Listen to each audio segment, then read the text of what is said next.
Eh bien, je vais parler de ceux qui ont vécu. Et ils sont tellement conscients que je voudrais vous lire une des phrases de, je dirais, de ces artistes maudits. Il y en a un qui dit, c'est Lagrange, que j'ai retrouvé évidemment toutes ces lettres confisquées, parce que le paradoxe de l'histoire, c'est que la majesté de l'histoire, c'est qu'on sait plus de choses que ceux qui ont vécu ces choses. C'est le paradoxe de toute l'histoire, c'est qu'elle apprend à ceux qui ont vécu des choses qu'ils ont ignorées quand ils étaient vivants. Et voilà ce qu'il dit, lui, Francis Lagrange, « J'ai vu parce que je suis venu.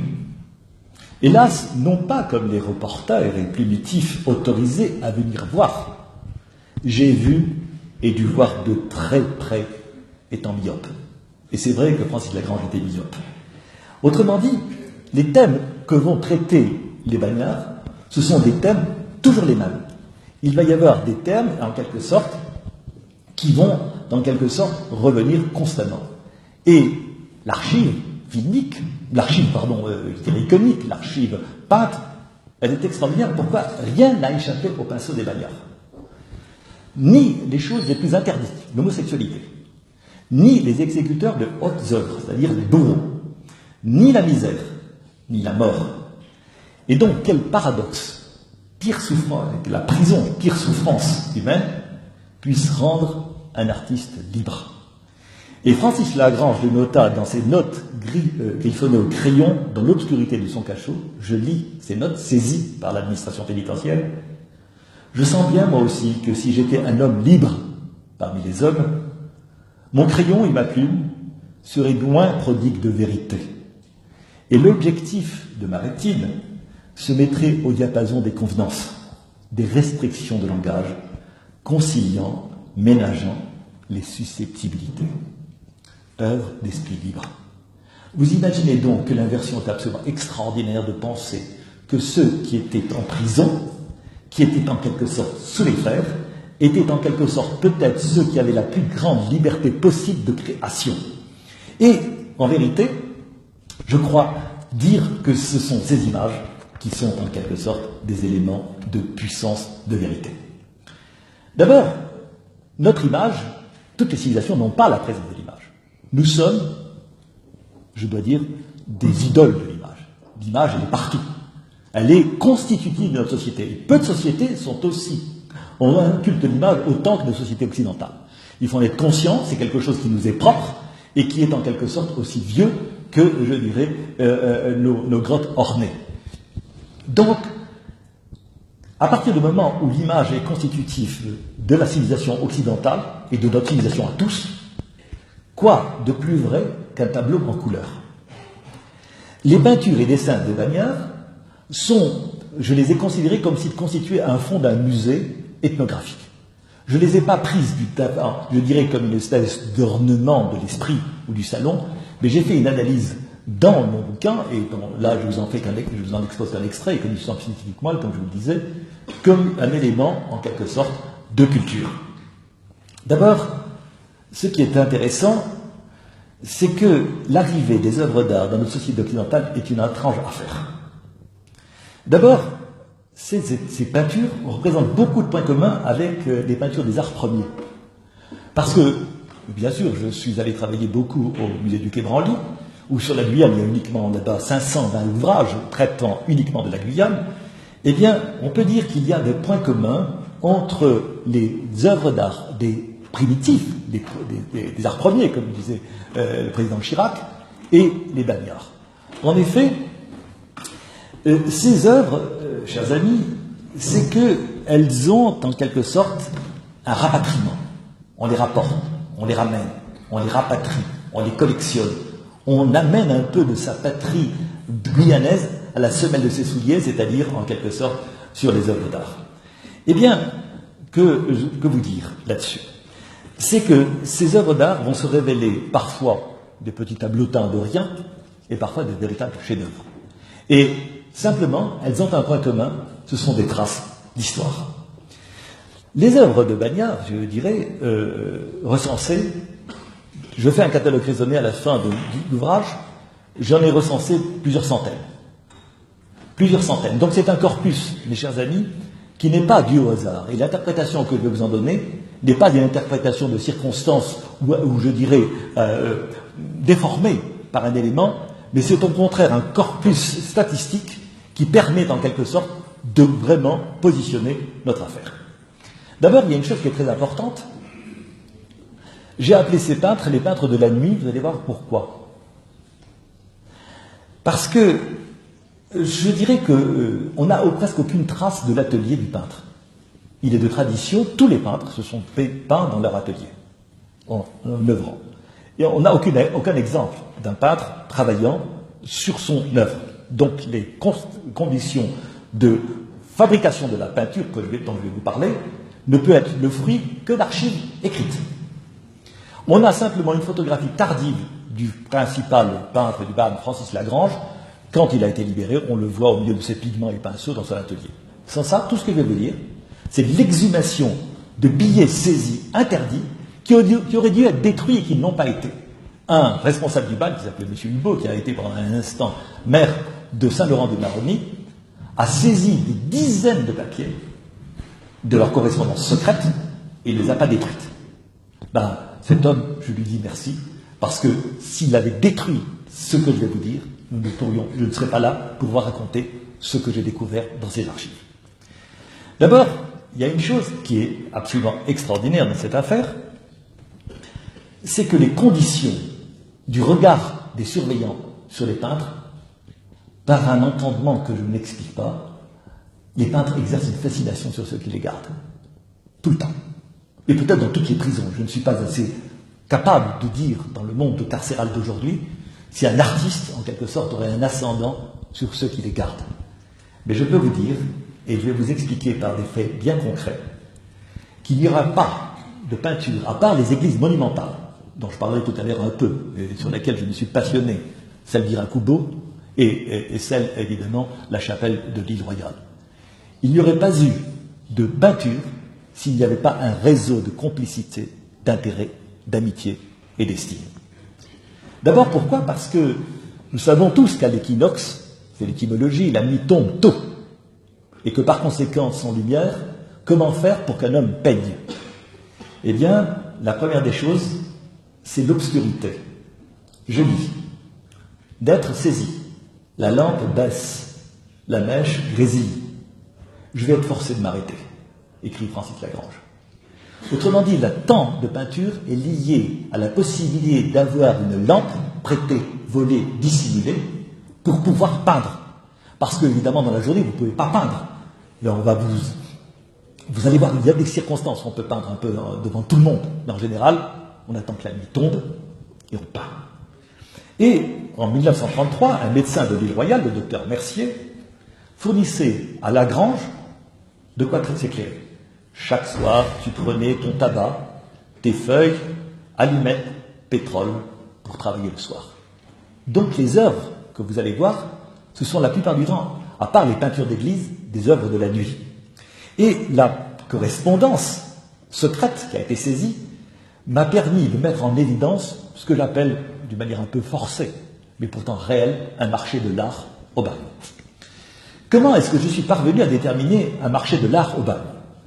C'est que j'ai vu que le temps, j'ai déterminé le prix de vente, de départ, et le temps d'élaboration de ces peintures. Le tarif est le suivant. Un nu de Lagrange, une peinture d'un nu, vaut 15 francs. Une peinture sans précision de taille et de support, 12 francs et demi. Et la même chose pour une peinture sur soie. Un album se commande pour 12 francs. Une aquarelle, 4 francs. Un portrait de Galbaud, 2 francs. La totalité des commandes passées par un autre bagnard qui était un déporté qui s'appelle Jules Lapère à Lagrange, entre avril et octobre 1933, s'éleva à 515 francs. Cette somme, mes chers amis, ne prend son sens que si on la relativise à d'autres dépenses. Quand ce même Lagrange, peintre, de temps en temps pas peintre, c'est-à-dire il a été nommé également, je dirais, comptable, deuxième comptable de travaux, s'il est deuxième comptable de travaux, il gagne 15 francs par mois.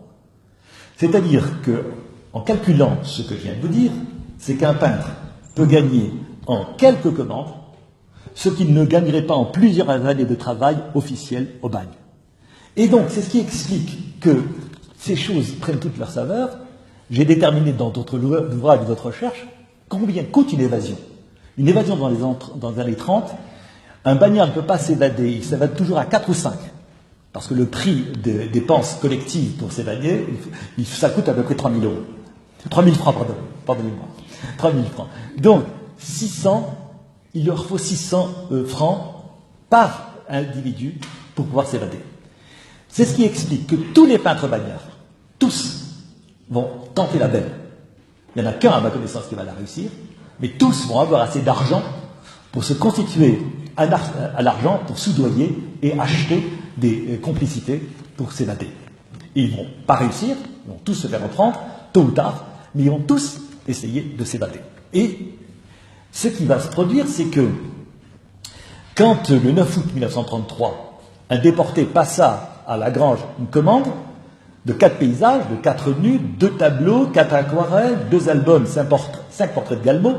Et d'ailleurs, quand j'ai photographié il y a quelques années les portraits de Galmo ici, qui ne sont pas datés, je suis en train de conjecturer que les 2 portraits qu'il y a ici au musée de Franconie, non signés, je suis à peu près sûr que ce sont des œuvres de Lagrange. À l'époque, je ne savais pas qu'il faisait des portraits de Galmo à répétition.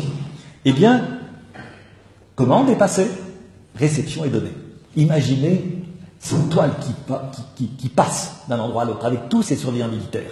Et, eh bien, ces 10 œuvres ont été livrées à un rythme de 3 à 4 peintures par jour.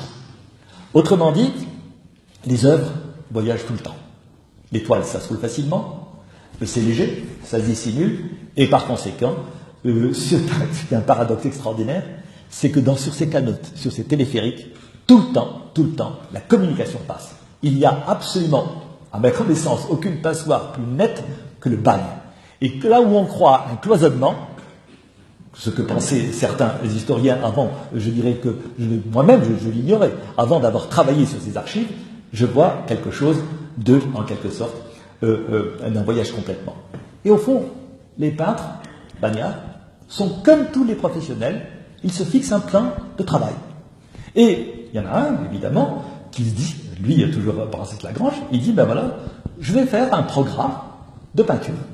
Les vedettes de cour d'assises, c'est-à-dire les grandes truands de l'époque, ils veulent les portraiturer, ils rencontrent souvent Seznec. D'ailleurs, le portrait de Seznec, je dirais par des mots de Lagrange, est exceptionnel, mais ça n'intéresse pas. Il ne fait pas le portrait de Seznec.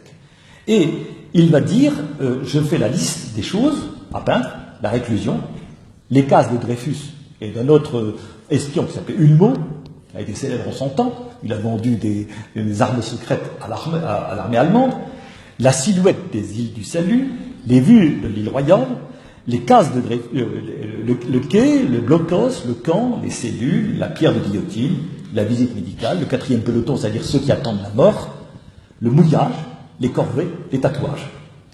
Et autrement dit, ce programme iconique se retrouve chez tous les peintres bagnards.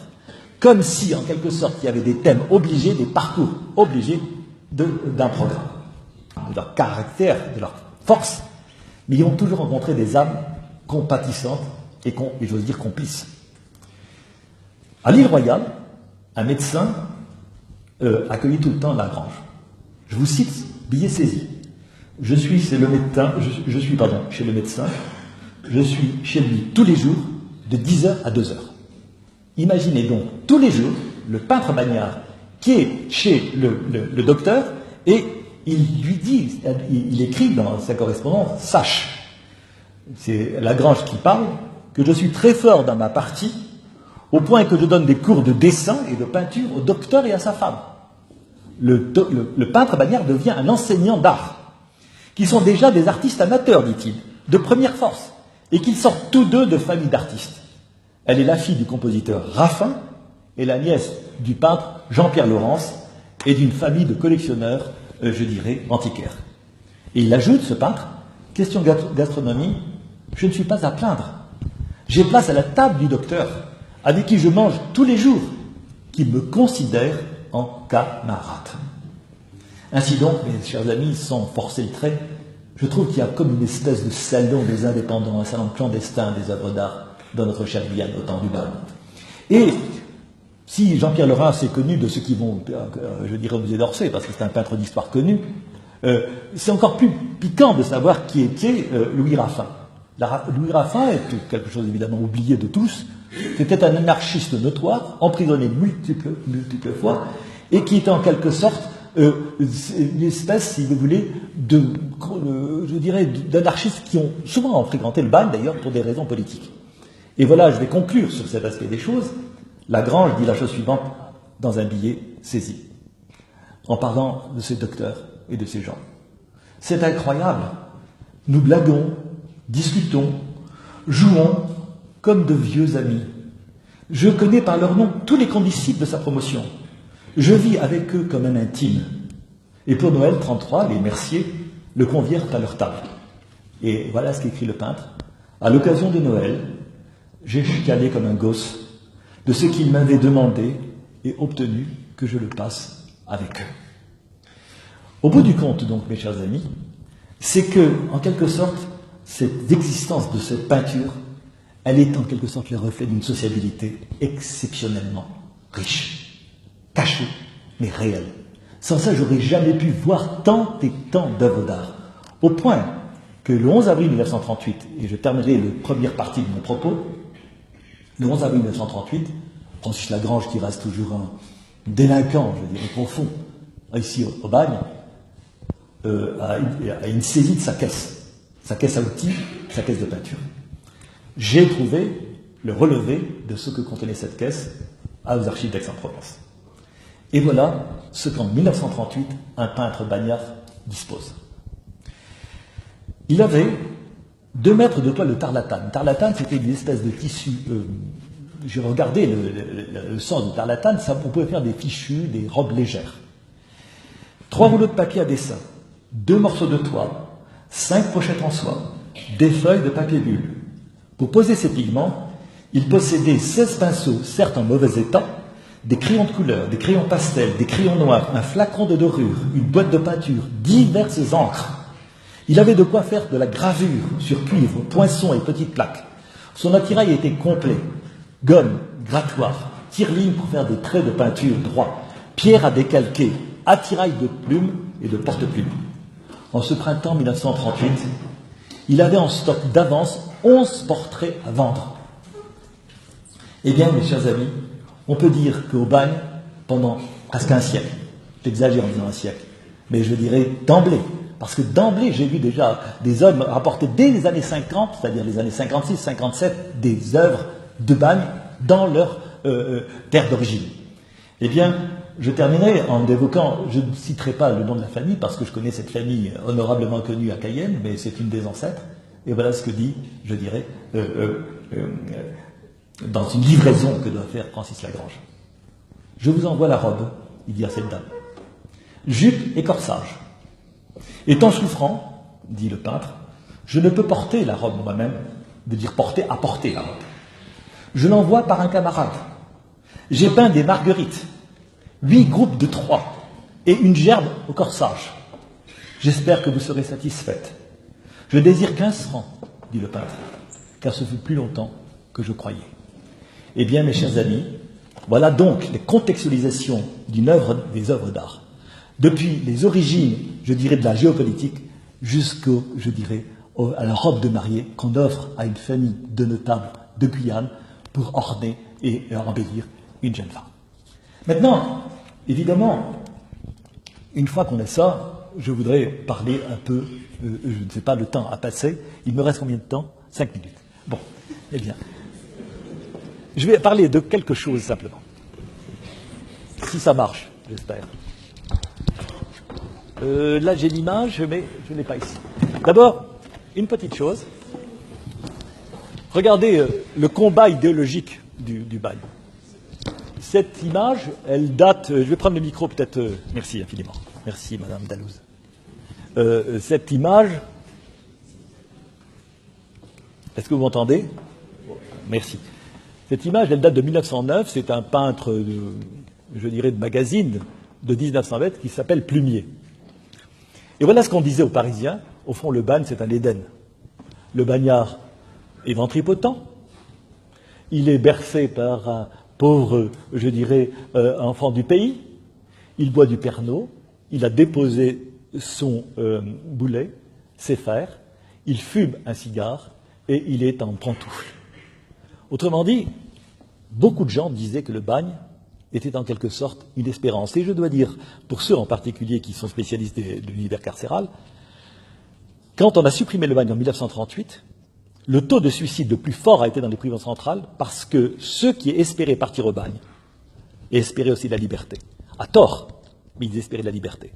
Et on n'a jamais eu autant de suicides, par exemple, à la prison centrale de Caen qu'à partir de 1939, quand les prisonniers, les condamnés aux travaux forcés, savaient qu'ils feraient leur peine dans une maison de force et non pas, je dirais, en Guyane. Alors, je crois que c'est là que ça avance. Je ne vais pas parler trop longtemps parce qu'il ne me reste que 3 minutes. Vous lirez mon livre. Alors, regardez bien ça. Cette RIXE, R-I-X-E, elle est attribuée au Mucem de Marseille à, je dirais, à Francis Lagrange. En vérité, elle n'est pas signée, et je ne suis pas sûr que ce soit de Francis Lagrange. Parce que j'ai demandé au CICRP, c'est-à-dire le grand laboratoire en France, qui est spécialiste de l'étude des pigments, de faire une étude, mais je n'ai pas eu l'argent, simplement, pour les payer à cela. Ils m'ont répondu, le conservateur général, mais j'ai tout fait pour essayer de comprendre la texture, la réalité de ces peintures, derrière la contextualisation théorique que j'ai fait là. Mais voyez, mes chers amis, pourquoi c'est passionnant? Parce que regardez, c'est quoi il peint? C'est sa tunique rouge et blanc de bagnard. Le gars, il a enlevé sa tunique, il n'a pas de peinture, il retourne sa tunique et il peint là-dessus.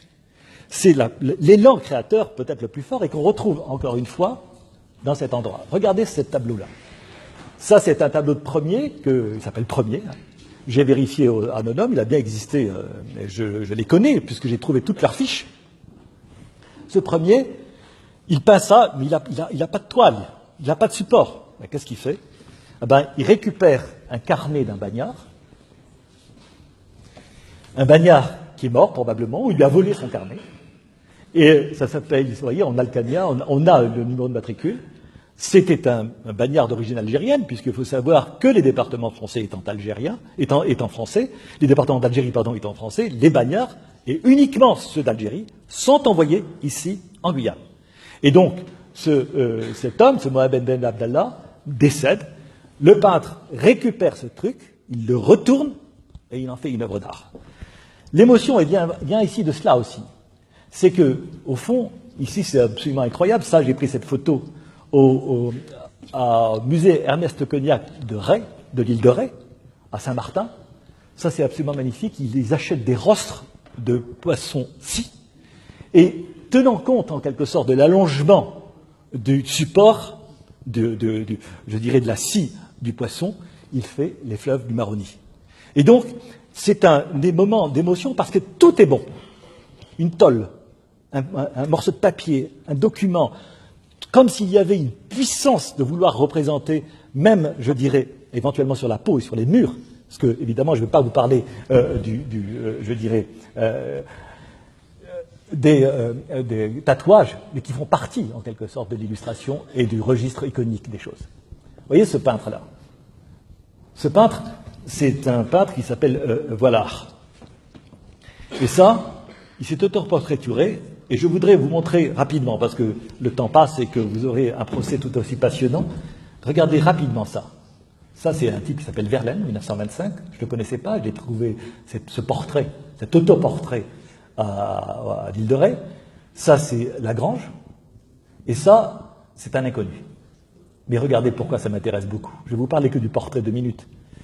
D'abord parce que, qu'est-ce que c'est qu'un bagnard? C'est un type qui se fait photographier selon les côtés de Bertillon, c'est-à-dire avec l'anthropométrie, de face et de profil, où toute humanité disparaît. Eh bien, là, toute l'humanité réapparaît. L'humanité réapparaît, pourquoi? Parce que ça c'est quelque chose qui est peint en 1947, le bagne est déjà pratiquement disparu, juridiquement en tout cas. Et vous voyez que l'intelligence de ces types, 31 416, je suis sûr qu'il y a des mathématiciens ici. Eh bien, ce 31 416, c'est évidemment un code de rire, puisque c'est le mot de pi. Et que d'autre part, dans tout ce qui était en quelque sorte la réalité, on ne peut pas le voir ici parce que la définition n'est pas assez forte, il y a toujours ici le mot fatalitas. Ces gens s'auto-excusent en disant que c'est le fatum des latins qui les a conduits au malheur, tout le temps. Au fond, c'est la volonté des dieux qui les conduit. Et tout le temps, fatalitas, fatum, fatalitas est là, toujours écrit au crayon, sous il y a à quelle sorte, enfant du malheur. Ces personnages, vous voyez pourquoi ils sont touchants? Parce que justement, ils échappent à l'anthropométrie. Et regardez cela, Lagrange était myope comme une taupe, ça c'est une encre de bois, d'un bois précieux, nous l'avons ça à Agen, à Aix-en-Provence.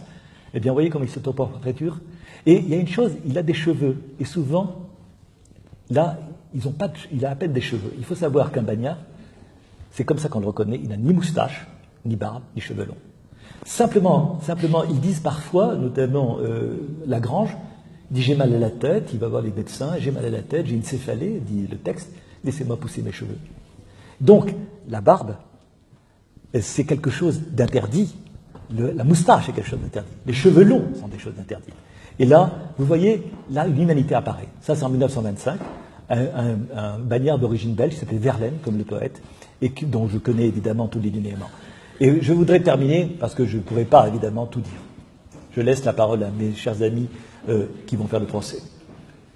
J'ai voulu faire acheter le portrait que vous avez derrière d'une belle guyanaise en 1985 par un surveillant militaire qui s'appelait Paul Clémenceau. Ça nous a échappé. J'ai téléphoné au président de l'époque, je ne sais pas si un représentant de la CTG, pour dire achète ça tout de suite. Eh bien, regardez qui peint la réalité du monde. Le portrait d'une belle femme, mais également d'une pauvre femme. Ce sont ces bagnards. Ça, c'est la splendeur des îles du Maroni. Et là, je vais simplement vous laisser défiler comme ça rapidement, puisque le temps m'est compté. Regardez la beauté des choses. Les Bushinengués, les Amérindiens, toute la réalité d'une sociabilité, c'est les bagnards qui l'ont peint. Et donc, ça, c'est évidemment Cayenne. Ici, l'ancien pénitentiaire de dépôt qui était à Cayenne. Ça, c'est le banc de Dreyfus, fait en 1933. Ça, c'est la case de Dreyfus, fait également en 1933. Ça, alors là, je serai intarissable, mais ça sera pour une autre vie. C'est Irakubo, l'église Saint-Joseph. Et ça, peut-être que je vais terminer là-dessus, au fond, parce que sans ça, je vais trop dépasser mon temps et abuser de votre bonté et de votre écoute. Je voudrais terminer là-dessus parce que, vous voyez, il y a un pélican qui nourrit de son sang ses oisillons. Et il y a marqué en latin, pie pellicane, c'est-à-dire pieu, pélican, Jésus dominé, ô Jésus maître. Et de fait, mes chers amis, d'abord, ce qui me touche, c'est qu'il y a toujours des fautes d'orthographe. À Hirokobo, le cœur du Christ est inversé. Là, pellicane, en latin, ça prend 2 N. Et tout ça est extrait des cantiques de saint Thomas.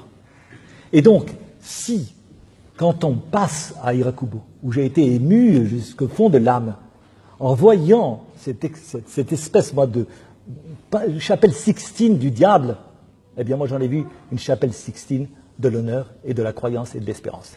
C'est donc, mes chers amis, je vais arrêter là, vous dire merci 1000 fois de m'avoir écouté, ma passion et mes recherches. Merci infiniment.